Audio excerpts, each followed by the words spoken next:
Oke lor, iki rencana arep ngresiki kandang pleci iki lor. Iki wis rong dina ora tak resiki. Kita jupo alase karo wadah ombene lor. Iki rencana arep tak resiki. Ini pleci Bustomi iki lor.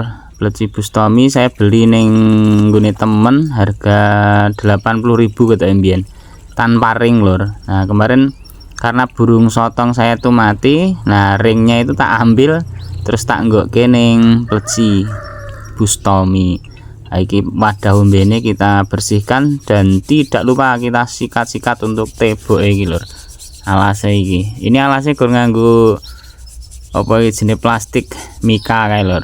Nah, iki wis alhamdulillah wis resik arek dilap-lap ben banyune ora kotos-kotos ngene lho lur. Nah, ini untuk menune kemarin saya memakai leopard. Nah, ini saya coba pakai apa ke jenenge Nutribet lur. Nutribet tapi tak jur.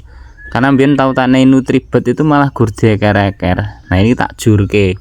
Jadi tak gawe lembut ben kaya leopard kae lur. Iki Nutribet kemarin tuku rego 14.000, tuku sing cilik wi. Iki tak gepuki nganggo palu kae dadi lembut ini iki lur. Nah, kita coba nei menu baru men mbekne gelem tambah seru lur. Karena iki yo gur ngriwik-ngriwik ngono kae. Supaya untuk menu hariane leopard ngene lur. Nah, iki tak cantelke ning njaba kene lur bar tak PP mau lagi tak angin-angin kening jobo ngono lho lur. Matur nuwun.